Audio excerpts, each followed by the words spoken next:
Shut up and sit down. तो चलिए आइए अब हम लोग पढ़ते हैं 32.3 द मॉडर्न पीरियड के बारे में। The modern period began with the onset of the 19th century. अब देखिए 19वीं सदी जब आई तब से हम लोग मॉडर्न पीरियड मानते हैं कि स्टार्ट हुआ। The British came to India in 1600 AD। जो ब्रिटिश सर्स हैं वो भारत में 1600 ईस्वी में आए। For nearly 200 years, in their East India Company incarnation, there was no real effort made to address questions of social inequality or social oppression. अब देखिए यहाँ पे एक वर्ड है इनकारनेशन, तो आइए सबसे पहले मैं आपको इसका मतलब बताता हूँ। ठीक है, अब देखिए इनकारनेशन का मतलब होता है अवतार होना या किसी चीज़ को स्टार्ट करना, आरंभ करना। ठीक है, देखिए तो ईस्ट इंडिया कंपनी के 200 साल हो जाने पर भी कोई भी एफर्ट नहीं किया गया था। जो भी समाज में असमानताएं थीं, जो भी समाज में उत्पीड़न था, लोगों को कष्ट होता था, उस पर लोग ध्यान नहीं देते थे। Social evils such as sati, suppression of widows, denial of the right to education for women, and child marriage flourished unchecked. अब देखिए समाज की जो बुराइयां थी, जैसे सती प्रथा, जो विधवाओं थी उनके जीवन में आने वाली समस्याएं, उनको दबाना, फिर महिलाओं को शिक्षा का अधिकार नहीं देना, उनको पढ़ने लिखने नहीं देना, फिर बाल विवाह, ये सभी जो भी समाज की गलत चीज़ें थी वो बिना किसी के रोक टोक के बढ़ती जा रही थी, चलती जा रही थी।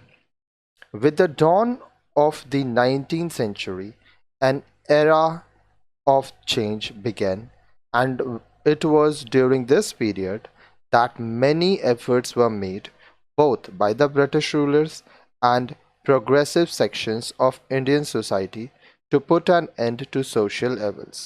अब देखिए 19वीं सदी का जब आरंभ हुआ तो एक बदलाव का दौर आया जिसमें जो ब्रिटिश शासक थे और जो भारतीय समाज के वो वर्ग जो कि विकास कर रहे थे, वो बहुत सारे एफर्ट्स लाए ताकि समाज में ये जो बुराई है, सती प्रथा, विधवाओं के संग अत्याचार करना, महिलाओं को शिक्षा का अधिकार नहीं देना और बाल विवाह, ये सभी के ऊपर रोक लगाने का काम हुआ।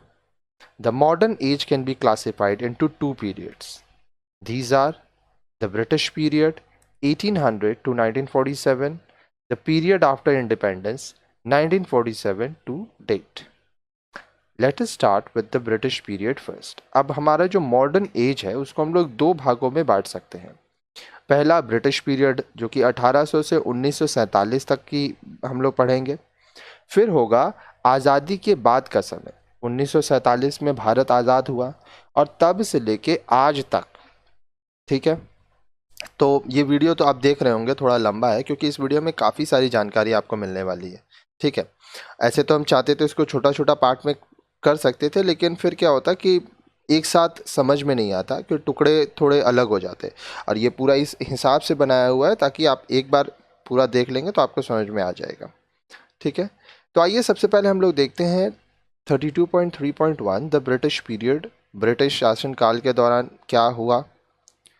The British set in motion an era of social reform when they imposed a ban on the inhuman practice of sati, the practice of forced immolation of a widow on the funeral pyre of a husband in the year 1829.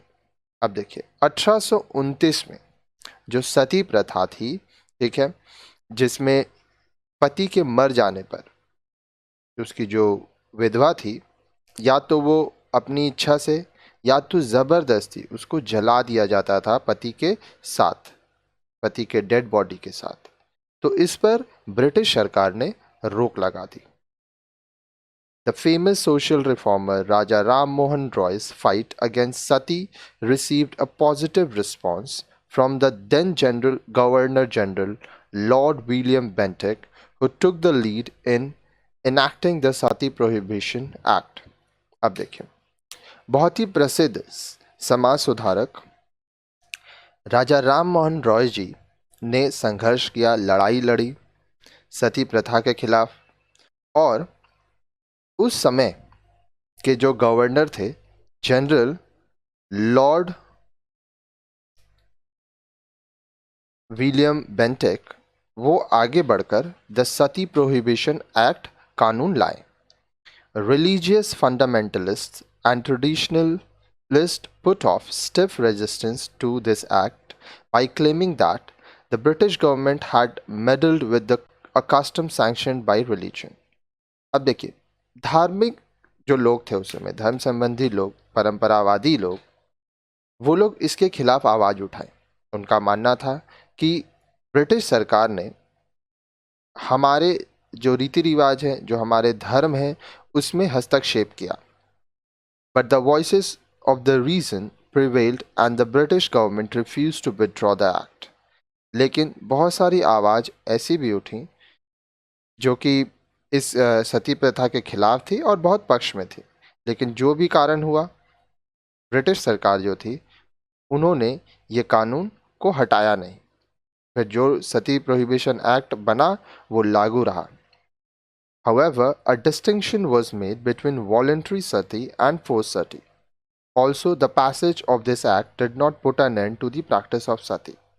हालांकि एक अंतर बना दिया गया कि अगर आप चाहें तो अगर पत्नी चाहती है तो वो स्वयं सती बन सकती है, अपने पति के मर जाने के बाद उसके साथ अपना शरीर त्याग सकती है।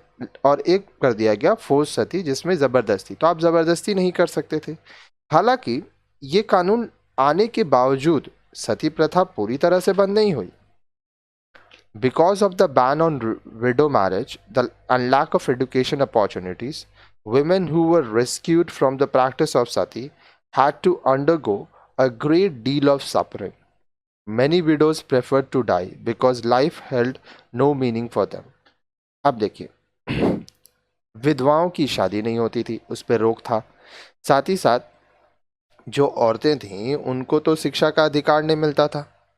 तो वो महिलाएं जिनको सती प्रथा से बचा लिया जाता था, उनको बहुत सहना पड़ता था, क्योंकि पढ़ी लिखी भी नहीं है तो कुछ काम नहीं मिलता था। विधवा हैं, शादी किसी और से नहीं कर सकती हैं। तो बहुत सारी विधवा ऐसी थीं जो मर जाना पसंद करती थीं, क्योंकि पति के मर जाने के बाद उनका जीवन का कोई लक्ष्य ही नहीं बचता था उनके हिसाब से। It was this plight of the young and tortured widows that moved West Bengal's great reformer Ishwar Chandra Vidyasagar, who led the movement for lifting the ban on widow marriage. अब देखिए, जो युवा थी, जो बहुत, अब ज़रूरी थोड़ी है कि जिसका पति मरेगा वो जो औरत है वो बहुत बूढ़ी होगी। बहुत बार ऐसा देखा गया कि शादी हुआ और कुछ ही सालों में पति मर गया। बहुत ही कम उम्र में लड़कियां विधवा हो जाती थीं और उनको बहुत ही टॉर्चर किया जाता था। तो इन सब चीज़ को ध्यान में देखकर वेस्ट बंगाल के बहुत ही महान रिफॉर्मर जो थे ईश्वर चंद्र विद्यासागर जी, उन्होंने एक आंदोलन स्टार्ट किया जिसमें विडो मैरिज के ऊपर, विधवाओं के शादी के ऊपर जो रोक थी उसको हटाने की बात हुई। Due to his effort The Widow Remarriage Act of 1856 was passed. ईश्वर चंद्र विद्यासागर जी के प्रयासों के जरिए सन 1856 में विडो रीमैरिज एक्ट लाया गया, एक कानून लाया गया जिसके अनुसार विधवाएं भी शादी कर सकती थीं। Though there was no significant increase in the number of widow marriages, the passage of this act paved the way for ending a long standing oppressive custom. अब देखिए, ऐसा नहीं है कि कानून आने के बाद बहुत विधवा जो थी वो शादी तुरंत कर ली, लेकिन ये कानून आने की वजह से बहुत लंबे समय से जो एक ऐसा रीति रिवाज चल रहा था जो कि महिलाओं को बहुत ही तकलीफ दे रहा था, उनके जीवन को कष्ट से भर रहा था, उस पर रोक लगाने का एक रास्ता बना। Social approval of widow marriage was also not forthcoming immediately. अब देखिए, समाज में भी जो विधवाओं की शादी थी ठीक है, कि भाई समाज मान ले कि विधवा शादी कर रही है, तो ऐसा नहीं है कि तुरंत लोग इस पे मानने लगे। Vidyasagar had to often bear the wrath, anger of hostile fundamentalists who did not even hesitate to hurl physical assault on him for his role in lifting the ban on widow marriages. Vidyasagar ji को बहुत सारे लोगों के गुस्से का भी शिकार होना पड़ा, क्योंकि अब बहुत सारे ऐसे लोग थे जो कि ये जो बैन हट गया, जो अब ये बात हो गया कि विधवाएं भी शादी कर सकती थी, इस चीज़ के खिलाफ थी, और विद्यासागर जी को शारीरिक रूप से भी चोट पहुंचाया गया। But the great scholar and a truly progressive human being that he was, Vidyasagar went ahead with his progressive reforms. लेकिन विद्यासागर बहुत ही महान थे और वो बहुत ही अच्छे इंसान थे, प्रोग्रेसिव ह्यूमन बीइंग थे। विद्यासागर जी रुके नहीं, इस बदलाव के लिए वो और आगे बढ़े, लड़ते रहे। The role of Vidyasagar in promoting the cause of women's education also deserve special mention. अब देखिए, महिलाओं के लिए शिक्षा क्यों ज़रूरी है, इस पर भी विद्यासागर जी ने काम किया, और इस पर भी बात होना ज़रूरी है, आपको ये जानना ज़रूरी है। The social reform movement which started in West Bengal spread to other parts of India too. अब देखिए, समाज में समाज सुधारक जो आंदोलन स्टार्ट हुआ, जो मूवमेंट्स हुआ, जो कि बंगाल में चालू हुआ, पश्चिम बंगाल में चालू हुआ, वह भारत के दूसरे हिस्सों तक भी पहुंच गया। Jyotiba Phule, the great reformer from Maharashtra, dedicated his life to the cause of women. Jyotiba Phule, जो कि महाराष्ट्र में एक ग्रेट रिफॉर्मर थे, वो अपना पूरा जिंदगी महिलाओं के लिए, महिलाओं के कल्याण के लिए समर्पित कर दिए। He started a school for girls in 1848 and 1852, established the first schools for Dalit girls. 1848 में उन्होंने लड़कियों के लिए विद्यालय बनाया और 1852 में उन्होंने पहला दलित लड़कियों के लिए विद्यालय बनाया। He also supported widow marriage and started a home for protecting the children of widows. अब देखिए, साथ ही साथ विधवाओं का शादी कराने के लिए भी वह समर्थ हुए, ठीक है, सहमति दिए, साथ दिए, और जो विधवाओं के बच्चे थे उनकी रक्षा करने के लिए वो घर बनाए। Women's education got a flip boost in Maharashtra from Maharshi Karve, who was a pioneer in establishing educational institutions for girls and women.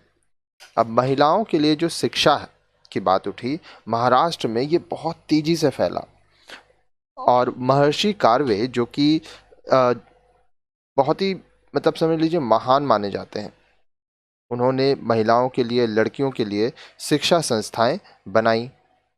This period saw immense philanthropic humanitarian activity by many Indians in different parts of the country. अब इस समय के दौरान समाज के लिए, इंसानियत के लिए बहुत सारा काम हुआ देश के अलग अलग हिस्सों में।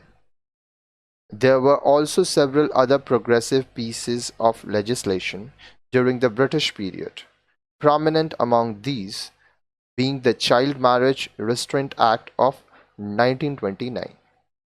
अब देखिए, 1929 में बाल विवाह पर रोक लगाने के लिए कानून लाया गया, क्योंकि बाल विवाह भी हमारे देश के लिए एक कलंक ही हुआ। Many of the woes of women were rooted in child marriage. महिलाओं के बहुत सारी जो तकलीफ़ें थी, उसका जो जड़ था वो ये था कि बाल विवाह हो जाता था। Leave alone child marriage, there were even infant marriages. आप बाल विवाह छोड़िए, कम उम्र 10 साल के कम लड़कियों की भी शादी करवा दी जाती थी। The Act of 1929 fixed the minimum age at marriage for girls as 14 years and boys as 18 years. अब देखिए, 1929 में जो कानून लाया गया, उसमें यह कानून था कि लड़कियां कम से कम 14 साल की होनी चाहिए और लड़का कम से कम 18 साल का, ठीक है, तब उनका शादी होगा, और अगर इससे कम उम्र में शादी होता है तो वह कानूनन अपराध होगा। Harbilas Sarda took the initiative in leading the campaign for increasing the age at marriage, and in recognition of his role, the act also came to be known as the Sarda Act. अब देखिए, हरबिलास सारदा ने एक movement start किया, वो एक campaign start किया, अभियान start किया, ताकि ये जो उम्र की सीमा है इसको बढ़ाई जाए, और इस चीज़ को ध्यान में रखते हुए एक सारदा एक्ट लाया गया. Today the minimum age at marriage for a woman is 18 and for a man 21 years. आज जो न्यूनतम उम्र है, मिनिमम एज जो है शादी का, महिलाओं के लिए 18 साल और पुरुष के लिए 21 साल है. These changes were brought about by the Child Marriage Restraint Amendment Act, which was passed in 1976. अब ये बदलाव कैसे आया? Child marriage restraint amendment act 1976 में लागू किया गया. आगे देखिए. The pre-independence era of the 20th century was also remarkable for one more reason.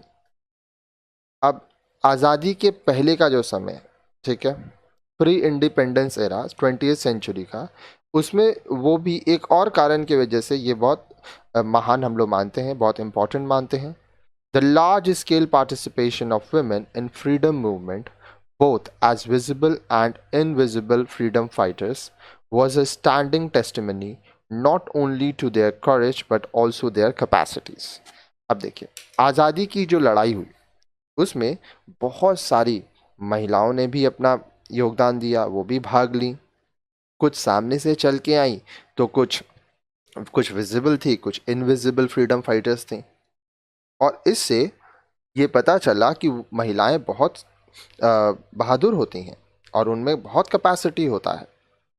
Gandhi ji, under whose leadership women participated in the nationalist movement, opposed such practices such as child marriage and dowry. Gandhi ji के नेतृत्व में बहुत सारी महिलाओं ने राष्ट्रीय आंदोलन में हिस्सा लिया, और गांधी जी बाल विवाह और दहेज प्रथा के खिलाफ थे. Swaraj without social reform was not a meaningful proposition, was Gandhi ji's view. Swaraj मतलब आपका अपना राज हो. अगर समाज में बदलाव नहीं होता है तो फिर स्वराज का कोई महत्व नहीं होता है. गांधी जी ये मानते थे. आगे देखिए, बोल रहा है, The British period saw the rise of social reform movements, which took up the issue of gender inequality, primarily by passing laws that removed barriers to women's emancipation. अब देखिए, ब्रिटिश शासनकाल में बहुत सारे सामाजिक बदलाव के लिए ये आंदोलन हुए, ठीक है, जिसमें जेंडर इनइक्वालिटी जो समस्या थी. जेंडर इनइक्वालिटी क्या होता है? पुरुष और महिलाओं का एक समान ना होना, ठीक है. तो बहुत सारे कानून पास किए गए जिनसे महिलाओं का जो प्रोग्रेस था, जो विकास था, जिसकी वजह से रुक रहा था, वो सब हटाया गया. दो the widespread changes did not take place, the stage was set for launching a struggle for the creation of gender just society, a society in which laws give equal treatment to men and women. अब देखिए, ऐसा नहीं है कि जैसे ही कानून बना तो फिर सब जगह पे लागू हो गया, तुरंत महिलाओं की स्थिति अच्छी हो गई, जेंडर इनइक्वालिटी जो असमानताएं थी वो ठीक हो गई. लेकिन फिर भी एक, आप समझ लीजिए, स्टेज सेट हो गया, ठीक है, कि अब आंदोलन होगा, स्ट्रगल होगा, और उसके बाद ऐसा कानून लाया जाएगा हमारे समाज में जो महिला हो चाहे पुरुष हो, सबके लिए एक समान होगा. In case relating to women, courts must give judgments in such a way that the interest of women are protected. अब देखिए, मान लीजिए ऐसी कोई परिस्थिति होती है, ठीक है, जिसमें महिलाएं कोर्ट जाती हैं, तो जो भी निर्णय लिया जाएगा, जो भी जजमेंट दिया जाएगा, वो इस चीज़ को ध्यान में रख के दिया जाएगा कि महिलाओं का जो इंटरेस्ट है, ठीक है, वो प्रोटेक्ट किया जा सके, वो रखा जा सके, महिलाओं को न्याय मिले. Independence brought new hopes and led to the creation of departments and the launching of schemes meant exclusively for improvement in the status of women. अब इंडिपेंडेंस के बाद, आज़ादी के बाद नए नई आशाएं आई कि अलग अलग डिपार्टमेंट बनाया जाएगा, नए नए स्कीम्स लाए जाएंगे, योजनाएं लाई जाएंगी, कार्यक्रम लाए जाएंगे, अभियान लाए जाएंगे, जिससे महिलाओं की जो स्थिति है उसमें विकास हो। तो अब हम लोग देखेंगे 32.3.2 द पीरियड आफ्टर इंडिपेंडेंस। अब आज़ादी के बाद क्या क्या हुआ, महिलाओं की स्थिति कैसे सुधार हुई, क्या क्या उनको फ़ायदा हुआ, आइए उसके बारे में देखते हैं। After India got her independence, the constitution of India laid the foundation for creating a social order where men and women are treated as equal. आज़ादी के बाद भारत का संविधान बनाया गया जिसमें एक सोशल ऑर्डर लाया गया, ठीक है, बहुत सारे नियम है, कानून है, जहां पर पुरुष और महिला दोनों को एक समान रखा गया. While Article 14 of the Constitution conferred equal rights and opportunities for men and women. अब देखिए, हमारा जो आर्टिकल 14 है हमारे संविधान का, उसके अनुसार पुरुष और महिलाओं के पास एक समान अधिकार और एक समान अवसर दिए गए हैं. Article 15(1) prohibited discrimination against any citizen on ground of sex. अब देखिए, आर्टिकल 15(1) कहता है कि सेक्स के आधार पर, मतलब पुरुष या महिला, इसके आधार पर आप किसी भी नागरिक में भेदभाव नहीं कर सकते. The constitution through article 15(3) also laid down that the state can make special provisions for women. अब देखिए, हमारे संविधान का जो आर्टिकल 15 कोड 3 जो है वो कहता है कि हम लोग महिलाओं के लिए स्पेशल प्रोविजंस कर सकते हैं. According to article 16(2), no citizen shall be discriminated against in respect of any employment in the office under the state.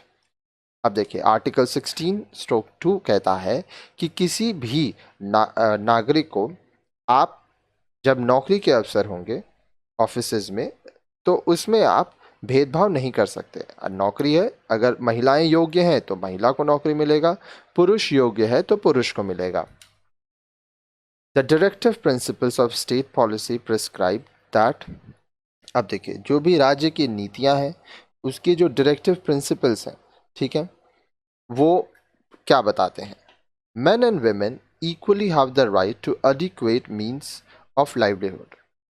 पुरुष और महिलाओं के पास एक समान अधिकार है कि वह अपने जीवन को एक समान जी सके, ठीक है. There is equal pay for equal work for both men and women. अब देखिए, पुरुष और महिला अगर एक ही काम करते हैं तो उनको एक ही सैलरी मिलेगा, एक ही पैसा मिलेगा. ऐसा नहीं है कि पुरुष को ज़्यादा मिलेगा महिला को कम मिलेगा, या महिला को ज़्यादा मिलेगा पुरुष को कम मिलेगा. The health and strength of women workers cannot be abused. अब देखिए, महिलाओं के स्वास्थ्य और उनकी जो शक्ति है, जो वर्कर्स हैं, उनको लेके आप कुछ उनको गलत नहीं बोल सकते, उनकी बेइज्जती नहीं कर सकते. Provision should be made for securing just and humane condition for work and for maternity. अब देखिए, आपको ये प्रावधान करना होगा कि जो भी वर्क कंडीशन है वो अच्छा रहे, और मैटरनिटी के समय आपको महिलाओं को छूट देनी होगी. Several laws were also implemented for liberating women from oppressive social customs and protecting their rights. The prominent of these laws are as follows. बहुत सारे ऐसे कानून बनाए गए जिससे महिलाएं जो हैं वो आज़ादी से जी सकें, ठीक है, उत्पीड़न से, सामाजिक जो रीति रिवाज है उसके उत्पीड़न से बच सकें, अपने अधिकारों की रक्षा कर सकें, ठीक है. और आइए हम लोग देखते हैं कुछ निम्नलिखित जो ज़रूरी कानून थे जिनसे महिलाओं को बहुत फ़ायदा हुआ. The Hindu marriage act 1955. This act made monogamy compulsory and created a provision for divorce. It had prescribed the minimum age of marriage as 15 years for girls and 18 years for men. अब देखिए, हिंदू मैरिज एक्ट कहता है कि अब सबको monogamy ही मानना पड़ेगा, आप एक ही शादी कर सकते हैं, ठीक है, जो हिंदू हैं उनकी बात कर रहा हूँ। और अगर महिला चाहे तो वो भी अपने पति को डिवोर्स दे सकती है, ऐसा नहीं है कि पुरुष चाहेगा तो ही, दोनों में से कोई भी चाहे तो वो डिवोर्स दे सकते हैं। अब इसके अनुसार जो महिला है उसकी उम्र 15 साल होनी चाहिए और जो पुरुष है उनकी उम्र 18 साल होनी चाहिए। हालांकि अब ये बदल के महिला का हो गया है 18 साल और पुरुष का हो गया है 21 साल। The Hindu succession act 1956, this act confers property right on women, but the provision of the act applied only on self-earned property, and equal share is not guaranteed for women in the ancestral property. अब देखिए, Hindu succession act जो कि 1956 में लागू किया गया, वो act कहता है कि अगर महिलाओं के पास भी संपत्ति का अधिकार है, लेकिन प्रावधान ये है कि महिला का अपना, वो खुद से अगर वो प्रॉपर्टी लेती है तो वो उसका प्रॉपर्टी है, और जो उनके पूर्वज हैं, जैसे उनका फैमिली का जो प्रॉपर्टी है, पापा का हुआ, दादा दादी का हुआ, तो ये कोई गारंटी नहीं है कि उनको उनमें अधिकार मिलेगा। हालांकि कुछ राज्य ऐसे हैं जहाँ पे महिलाओं को भी अपने पैतृक संपत्ति पे अधिकार मिलता है, उनका हक रहता है।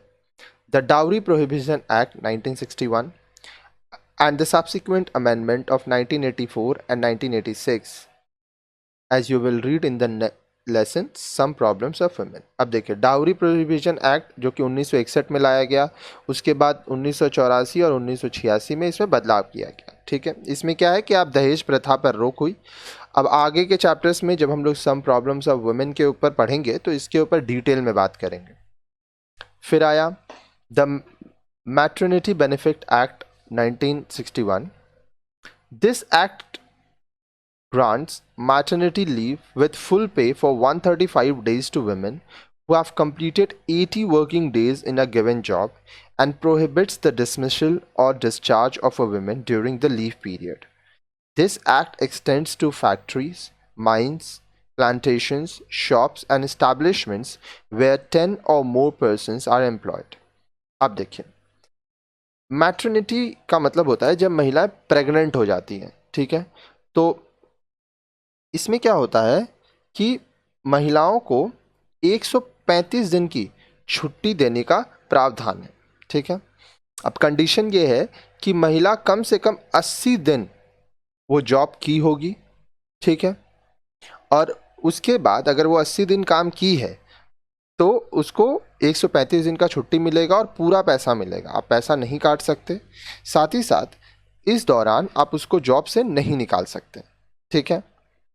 साथ ही साथ ये जो एक्ट है ये फैक्ट्रीज, माइंस, प्लांटेशन, शॉप्स और ऐसा कोई भी व्यवसाय जिसमें कम से कम 10 या उससे ज़्यादा लोग काम कर रहे हैं उसके लिए लाया गया। The equal remuneration act 1976. This act provides for payment of equal wages for men and women for equal work. अब देखिए, इक्वल रेम्यूनरेशन एक्ट जो कि लाया गया 1976 में, इसमें कहा जाता है कि पुरुष और महिला अगर एक ही प्रकार का काम कर रही हैं तो उनको एक ही सैलरी मिलना चाहिए। ऐसा नहीं कि पुरुष को ज़्यादा मिले महिला को कम, या महिला को ज़्यादा मिले पुरुष को कम। The indecent representation of women prohibition act 1986. This act prohibits indecent presentation of women in advertisement and media campaigns and makes it a punishable offense. अब देखिए, indecent representation of women act इसमें क्या कहता है कि आप विज्ञापन के लिए या कोई भी आपका मीडिया कैंपेन है उसमें आप महिलाओं को गलत तरीके से नहीं दिखा सकते। अगर आप ऐसा करते हैं, अभद्र तरीके से दिखाते हैं या कुछ गलत करते हैं, तो ये एक पनिशेबल ऑफेंस है।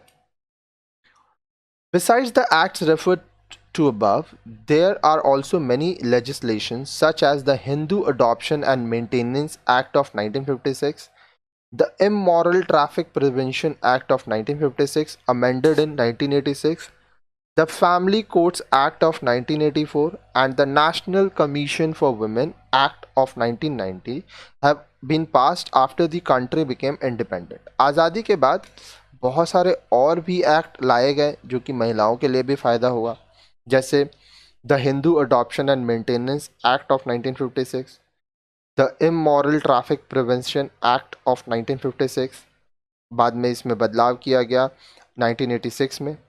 उसके बाद the family courts act of 1984, the national commission for women act of 1990। आगे देखिए, constitutional provision and a series of laws have paved the way for bringing about a major changes in the lives of women। अब देखिए, हमारे संविधान में महिलाओं के लिए प्रावधान किया गया, प्रोविजंस किया गया और बहुत सारी कानून लाए गए, उनको लागू किए गए। इसके वजह से महिलाओं की जो जीवन है उसमें बहुत ही महत्वपूर्ण बदलाव देखे गए। तो women have been enfranchised, their age-long social subordination continues to prevail in many forms। अब देखिए, यहाँ पे कुछ वर्ड्स हैं, तो सबसे पहले हम लोग वो वर्ड्स का मतलब देखेंगे। यहाँ सबसे पहला वर्ड जो हम लोग निकाले हैं वो है एनफ्रेंचाइज्ड, ठीक है। अब देखिए, मताधिकार देना, वो अपनी बातें रख सकती हैं। अब जो लंबे समय तक समाज में एक सबॉर्डिनेट की तरह महिलाएं रहती थी, वो भी बहुत तरीके से आज भी लागू है, ठीक है। आगे देखिए, in the 55 years following India's independence, the position of women on different indicators of development such as education and life expectancy has improved considerably, but there are still gaps in such areas of access to healthcare or work participation. There are yet several causes of worry। अब देखिए, ये 55 साल की बात कर रहा है, लेकिन अभी 2020 चल रहा है, तो आज़ादी के 70 साल से भी ज़्यादा हो गए हैं। तो कह रहा है कि भारत में महिलाएं जो हैं, उनकी जो स्थिति है उनमें काफ़ी सुधार देखा गया। अब महिलाएं पढ़ती हैं, लिखती हैं, कामयाब बनती हैं, लाइफ एक्सपेक्टेंसी भी जो है वो भी बढ़ रही है। लेकिन कुछ कुछ क्षेत्र में, जैसे स्वास्थ्य के क्षेत्र में, फिर काम काज के क्षेत्र में अभी भी एक गैप है जिसको भरना है। तो बहुत सारी चीज़ें हैं जिस पे चिंता करना है। Let us start by taking a look at the sex ratio. आइए सबसे पहले हम लोग सेक्स रेशियो देखते हैं। सेक्स रेशियो हुआ महिला कितनी है, पुरुष कितने हैं। अगर एक महिला एक पुरुष तो 1:1, 2 महिला एक पुरुष 2:1, 4 पुरुष एक महिला 4:1। The sex ratio refers to the number of females per 1000 males। तो सेक्स रेशियो हम लोग कैसे देखेंगे कि प्रति 1000 पुरुष पर कितनी महिलाएं हैं। आगे देखिए, Table 1 will give you information on how many women there are per 1000 men during the different census periods। हम लोग आगे के इसी वीडियो में आगे देखेंगे एक टेबल जिसमें हम लोग देखेंगे कि अलग अलग समय में प्रति 1000 पुरुष पर कितनी महिलाएं हैं। India's sex ratio, which stood 972 women per 1000 men in 1901, has declined to 927 per 1000 by 1991। अब देखिए, भारत का जो सेक्स रेशियो था 972 महिलाएं थीं प्रति 1000 पुरुष पर। मतलब अगर 1000 लड़के हैं तो 972 लड़कियां। ये बात है सन 1901 की। यह कम होकर 1991 में अगर 1000 पुरुष हैं तो महिलाएं कम होकर 927 हो गई। However, in 2001 census there has been only a slight improvement to 933 per 1000 men। हालांकि 2001 में थोड़ा इम्प्रूवमेंट हुआ और प्रति 1000 पुरुष पर यह देखा गया कि 933 महिलाएं हैं। There are also wide variations between different states। अब देखिए, अलग अलग राज्य में ये अलग अलग है, क्योंकि सब राज्य में ऐसा नहीं है कि 1000 पुरुष है तो 933 महिलाएं हैं। Kerala is the only state in India where there are more women than men. भारत में सिर्फ केरला ही एक ऐसा राज्य है जहां पे महिलाएं ज़्यादा हैं पुरुष से। The sharp decline in the number of female infants 0 to 12 months and girls children 1 to 6 years in almost all the states of the country is a cause for concern। अब देखिए, जो लड़कियां हैं जन्म लेने से 12 महीने के अंदर, 1 साल से 6 साल के अंदर, तो बहुत सारे नंबर्स इसमें कम हो गए। ठीक है, तो ये एक बहुत बड़ा कारण हुआ कि हमारे देश के अलग अलग राज्यों में जो लड़कियां हैं वो कम होती जा रही हैं। Life expectancy at birth for females increased from 23.3 in 1901 to 61.8 years by 1997 and this indeed is a heartening development। अब देखिए लाइफ एक्सपेक्टेंसी जो है 1901 में 23.3 था, ठीक है, मतलब लगभग 24 साल, वो बढ़कर 61.8 लगभग 62 साल हो गया 1997 में, जो कि हम लोग कह सकते हैं कि एक बहुत ही अच्छा विकास माना जाएगा। आगे देखिए, improved access to health care and lower fertility ratio in some states are predominantly responsible for this phenomenon। अब देखिए जो स्वास्थ्य सुविधाएं हैं वो बढ़ी, फिर जो फर्टिलिटी रेशियो है वो कम हुआ कुछ कुछ राज्य में, तो वो बहुत ही महत्वपूर्ण कारण बना इस चीज के लिए। But this happiness is taken away when we realize that maternal mortality, death of mothers in childbirth rates have increased from 424 to 1 lakh live births in 1992 to 540 in 1998। अब देखिए बोल रहा है कि लेकिन ये जो खुशी है ये खुशी कम हो गई जब हम लोग को ये समझ में आया कि जन्म देने के समय माँ जो है वो मरने लगी बहुत ज़्यादा। 1992 में जब 1 लाख बच्चे जन्म लेते तो उसमें 424 माँओं की मृत्यु हो जाती थी। 1998 में देखा गया कि अगर 1 लाख बच्चे जन्म लिए तो 540 माँएं मर गई बच्चा जन्म देते समय। It is estimated that 80,000 women every year in India during child birth. ठीक है, ये माना जाता है कि भारत में हर साल लगभग 80,000 महिलाएं बच्चा जन्म देने के समय, ठीक है, वो मर जाती हैं हर साल। The fact that even today only 34% of births take place in medical institutions and lack of access to safe antenatal care are primary cause for the death of mothers during childbirth। अब देखिए तथ्य ये है कि पूरे देश में आज भी 34% ही जो बच्चे हैं वो अच्छे स्वास्थ्य संस्था जैसे हॉस्पिटल हुआ, वहाँ पे नर्सिंग होम हुआ, वहाँ पे जन्म लेते हैं। बाकी सब जो है वो सेफ नहीं रहते हैं, बहुत बच्चे घर पे ही जन्म दिए जाते हैं, तो ये सब के कारण से माँ की मृत्यु हो जाती है। Early marriage, frequent childbirth, poor nutrition and burden of the household work take a heavy toll on women's health। अब देखिए शादी जल्दी हो जाती है, जल्दी शादी हो जाने की वजह से कम उम्र में सेक्स करना पड़ता है, उससे शरीर कमज़ोर होता है। कम उम्र में सेक्स की वजह से लड़कियां प्रेग्नेंट हो जाती हैं। प्रेग्नेंट होने से तो बहुत प्रॉब्लम होता है अगर आपका शरीर रेडी नहीं है बच्चे के लिए।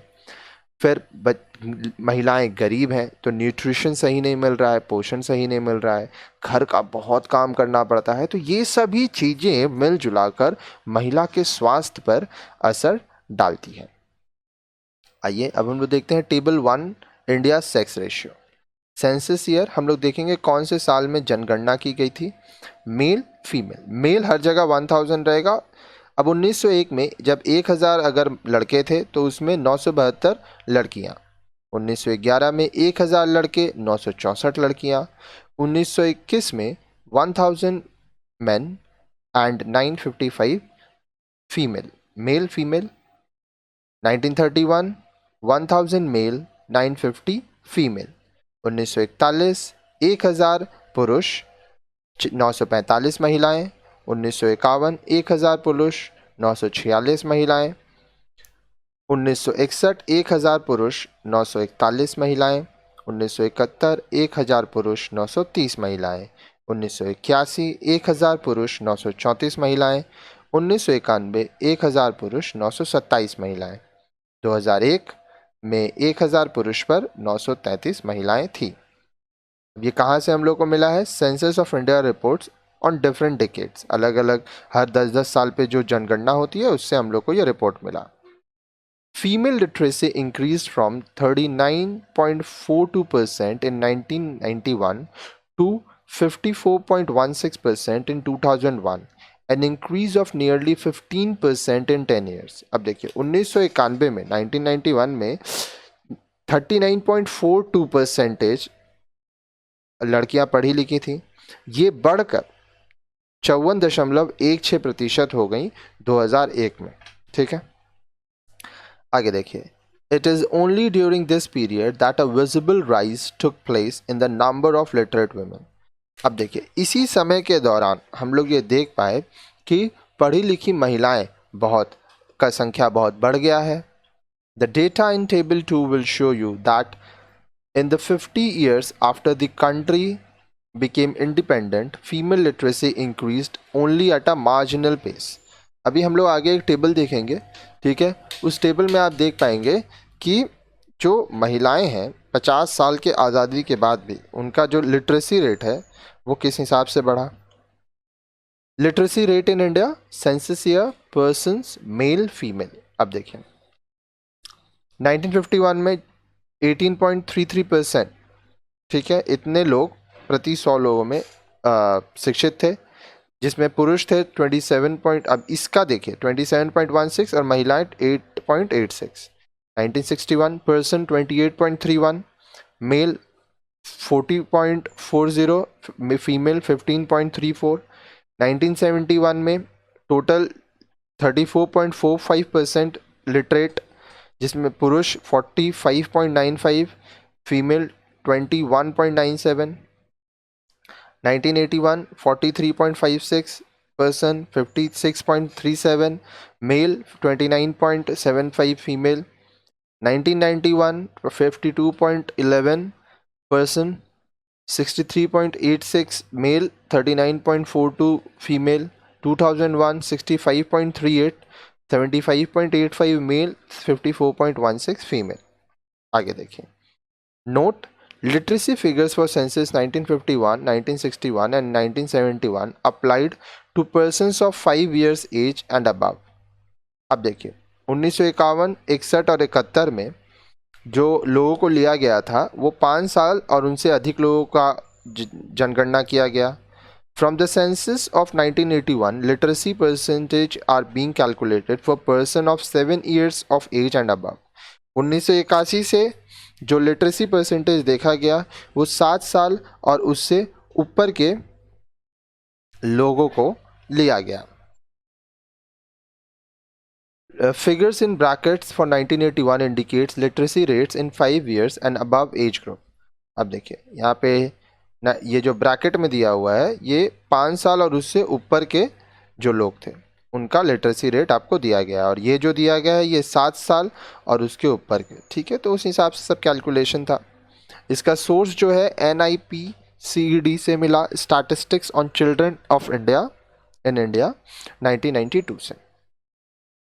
Annual report 2001-2002 department of women and child development, government of India, ठीक है, जो 2001-2002 का एनुअल रिपोर्ट आया, ठीक है, उससे ये चीज़ जानकारी मिली।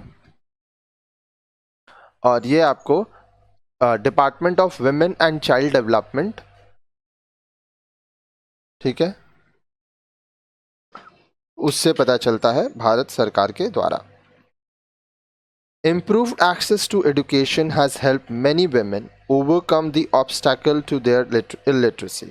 अब देखिए बहुत सारी महिलाएं जब पढ़ने लगी, उनको शिक्षा का अधिकार मिला, तो अपनी स्थिति को वो अच्छा कर सकी। अनपढ़ रहने की वजह से जो समस्याएं उन्हें होती थी उनसे वह बाहर आ गई। An increasing number of women are now getting opportunities for not only acquiring skills but also enhancing their income earning capacity. अब देखिए बहुत सारी ऐसी महिलाएं हैं, ठीक है, जिनको सिर्फ अपॉर्चुनिटी ही नहीं मिल रहा है, उनको बहुत सारे इनकम अर्निंग कैपेसिटी भी उनकी बढ़ी, क्योंकि देखिए पढ़ी लिखी हैं ना, अब वो काम कर सकती हैं, अलग अलग तरह की चीज़ें कर सकती हैं और पैसा कमा सकती हैं। पैसा रहेगा तो अपना जीवन अपने हिसाब से जी सकती हैं, किसी के ऊपर निर्भर नहीं रहती हैं। Despite the increase in the percentage of literacy, there are difference among states in making use of educational opportunities. अब देखिए जो साक्षरता का दर है, परसेंटेज ऑफ लिटरेसी, इसमें बहुत इंक्रीज तो हो ही रहा है, बढ़ाव तो हो ही रहा है, ये तो बढ़ रहा है, लेकिन अलग अलग राज्य में जो शिक्षा संबंधी जो अवसर हैं उनका इस्तेमाल अलग अलग तरीके से होता है। आगे देखिए, while the states like Kerala, Maharashtra, Goa, Mizoram, Tamil Nadu and many of the northern eastern states and the union territories have a record significant rise in literacy, states like Rajasthan, Jharkhand are still on the lower side. अब देखें, कुछ राज्य जैसे केरल, महाराष्ट्र, गोवा, मिजोरम, तमिलनाडु, फिर north eastern states जो रहे हैं, साथ ही साथ यूनियन टेरिटरीज जो हैं, वहाँ पर साक्षरता दर बहुत ज़्यादा बढ़ी, लेकिन कुछ राज्य जैसे राजस्थान, झारखंड, वहाँ पे अभी भी ये बहुत कम है। It is also true that the school dropout rates rise sharply in higher primary and high school levels. अब यह बात भी सच है कि जब हायर प्राइमरी और हाई स्कूल की बात आती है तब बहुत लोग स्कूल छोड़ भी देते हैं। This is primarily due to the emphasis being given to preparing girls for shouldering family responsibility. अब यह मुख्य रूप से इसलिए होता है ताकि लड़कियों को यह सिखाया जा सके कि वो अपने परिवार का उत्तरदायित्व कैसे पूरा कर सकेंगी, अपने परिवार का काम वो कैसे पूरा कर सकेंगी, और इसके लिए लड़कियों को घर में रख के घर के सभी काम को करवाया जाता है, सिखाया जाता है। Despite the program of free compulsory primary education being in existence for nearly 50 years, a large number of girls are not able to make use of these opportunities on account of domestic burdens and economic constraints. अब देखिए 50 साल से भी ज़्यादा हो गया, अब तो 2020 में है तो 70 साल से भी ज़्यादा हो गया, मुफ्त में प्राइमरी एजुकेशन दिया जाता है बहुत सारे गवर्नमेंट स्कूल्स में, ठीक है, लेकिन अभी भी बहुत सारी लड़कियां हैं जो कि इसका लाभ नहीं उठा पा रही हैं, इस अवसर को नहीं अपना पा रही हैं, वो नहीं पढ़ पा रही हैं क्योंकि उनको घर का सारा चीज़ संभालना है, साथ ही साथ आर्थिक रूप से भी वो कमज़ोर हैं, तो वो सब चीज़ें भी देखनी होती हैं। आगे देखिए, work participation rate for women are still very low. अब जो काम करने वाली महिलाएं हैं उसमें भी बहुत ये कम है, ठीक है, वर्क पार्टिसिपेशन लड़कियों का बहुत कम देखा गया। It is only 23.3 for females as against 57.6 for males. अगर मान लीजिए 57.6 लड़के काम कर रहे हैं तो लड़कियां सिर्फ 23.3 ही काम कर रही हैं। Only 17% of women workers are in the organized sector, those jobs protected by labor law employment, while most of women work in low paid and overworked jobs. सिर्फ 17% ऐसी महिलाएं हैं जो कि संगठित जो ऑर्गेनाइज सेक्टर है वहाँ काम करती हैं, बाकी जो महिलाएं हैं वो कम पैसे में काम करती हैं और उनसे बहुत ज़्यादा काम करवाया जाता है। While the law tightens its hold on offenders responsible for the incidence of violence against women, in actual practice, the cases of violence against women are also on the increase. अब देखिए कानून तो ये लाया गया कि जो महिलाएं हैं उनके खिलाफ आप हिंसा नहीं कर सकते और अगर कोई पकड़ा जाएगा तो उसको पनिशमेंट मिलेगा, लेकिन वास्तविकता जब देखी जाती है तो महिलाओं के खिलाफ बहुत हिंसा हो रही है और ये बढ़ती ही जा रही है। This is indeed a disturbing trend which cannot be taken lightly. अब देखिए ये जो है ये परेशान करने वाली बात है और इसको हल्के पे नहीं लेना चाहिए. However, it is also true that there is a growing awareness among women of their rights, and there is a strong women's movement which has been addressing questions of gender inequality and gender injustice. हालांकि ये भी सच है कि आज महिलाएं अपने अधिकार के बारे में जानती हैं और महिलाएं भी बहुत ही शक्तिशाली होती जा रही हैं. वो अपने अधिकार को जानती हैं, वो सवाल उठाती हैं कि क्यों पुरुषों के साथ और महिलाओं के साथ असमानताएं होती हैं, क्यों जेंडर इनजस्टिस होता है. ठीक है, अगर न्याय है तो सबको एक बराबर मिलना चाहिए. But the movement for women's emancipation has to touch the lives of larger section of India's population if there has to be a real change in the position of women. लेकिन जो महिलाओं की प्रगति के लिए, महिलाओं की स्थिति को अच्छा करने के लिए जो भी मूवमेंट्स किए जा रहे हैं, वो मूवमेंट्स भारत की जो जनसंख्या में रहने वाली महिलाएं हैं, बहुत सारी महिलाओं को अगर फ़ायदा पहुंचेगा, बहुत सारी महिलाओं तक ये मूवमेंट्स पहुंचेंगी, तभी एक वास्तविक बदलाव हो पाएगा और महिलाओं की स्थिति अच्छी हो पाएगी.